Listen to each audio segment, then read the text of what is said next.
Bonjour, bienvenue sur ma page Instagram et mon site internet et ma chaîne YouTube. Aujourd'hui, j'aborde avec vous comment se déconnecter du home working ou du télétravail. Et oui, avec la crise sanitaire actuelle, beaucoup d'entre vous travaillent à la maison et ne savent plus trop comment s'organiser et comment se déconnecter tout simplement du travail. Je vous donne 6 petits trucs et astuces. C'est parti! Premier petit truc et astuce, c'est instaurer votre routine. Eh bien oui, dans le temps, quand vous alliez travailler, eh bien vous arriviez au travail et vous aviez votre petite routine. Peut-être que vous alliez vous chercher un café et peut-être que vous vous installiez à votre bureau et que vous lisiez peut-être les nouvelles du jour. Eh bien faites pareil chez vous à la maison. À partir du moment où c'est l'heure où vous vous installez pour travailler, eh bien peut-être que vous pouvez aller vous chercher votre café, un peu comme si vous étiez tout simplement au bureau, et peut-être que là aussi vous pouvez tout simplement lire les nouvelles. Si vous aviez l'habitude de discuter avec un collègue, eh bien peut-être que vous pouvez le faire via Messenger ou via une autre application. Instaurez une routine et commencez toujours à la même heure de travail comme vous aviez l'habitude de le faire. Deuxième petite chose à faire, c'est instaurez-vous votre horaire. Eh bien oui, quand on travaille chez un patron, on a des horaires. On a une heure de commencement, généralement il y a un moment de pause, il y a l'heure du dîner et l'heure de la fin. Eh bien faites pareil chez vous. Vous commencez à travailler toujours à la même heure, vous vous faites votre petite pause un peu comme si vous étiez au travail tout simplement, vous vous arrêtez à midi et ne pas apporter son assiette à côté de l'ordinateur, c'est important. Peut-être et pourquoi pas aller manger à l'extérieur, dans un snack.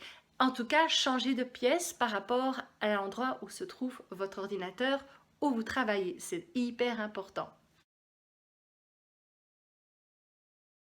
Troisième petite chose à faire, établissez clairement votre moment de travail et votre moment de disponible pour votre vie privée. Si vous aviez l'habitude de travailler jusqu'à 16 heures, eh bien à 16 heures, vous coupez votre ordinateur et vous le rallumez que le lendemain.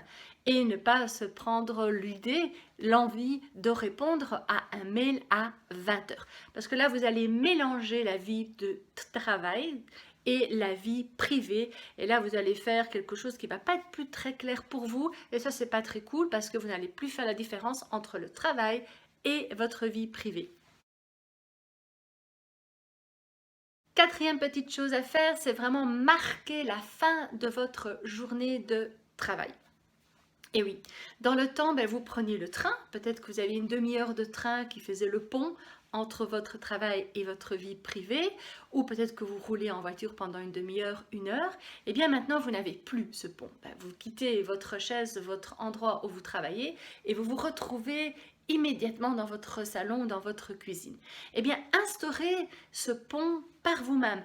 Allez vous promener une demi-heure ou regardez-vous une série ou peut-être aller faire du sport, faire quelque chose qui va vraiment faire le pont qu'on a besoin pour décompresser du travail à votre vie privée. Cinquième petite chose à faire, c'est de fermer votre ordinateur. Et oui, ça paraît très basique et très simple, mais c'est vraiment toute la symbolique qu'il y a là derrière, c'est de fermer son ordinateur. Ça veut dire je ferme la porte de mon travail. Personnellement, je travaille depuis plus de 15 ans à mon domicile, à la maison. Et bien quand je ferme la porte de mon cabinet, eh bien il est fermé. Je ferme la porte à mon travail. Eh bien vous fermez votre ordinateur tout en vous disant bien dans votre tête, la porte est fermée jusqu'au lendemain, bien entendu. Sixième petite chose à faire, c'est aussi revenir à votre rituel de votre vie privée. Peut-être que vous avez fini de travailler à 16 heures, vous preniez le train pendant une demi-heure, que vous allez chercher vos enfants à 16h30. Eh bien faites pareil, allez chercher vos enfants à 16h30, puis vous prépariez le souper. Eh bien faites pareil, préparez le souper. Revenir à votre rituel de vie privée tout en gardant bien votre ordinateur fermé, bien entendu. Voici donc les quelques petits trucs et astuces que j'avais envie de partager avec vous pour pouvoir faire ce pont entre votre travail et votre vie privée. Et c'est ce que moi, personnellement, je fais depuis des années et j'avais envie de le partager avec vous. Alors, je vous dis à bientôt pour une nouvelle vidéo. Au revoir. Pensez à liker ma vidéo, cela me fera très plaisir. Partagez, commentez ma vidéo et pourquoi pas abonnez-vous. Comme ça, vous serez averti de mes prochaines vidéos.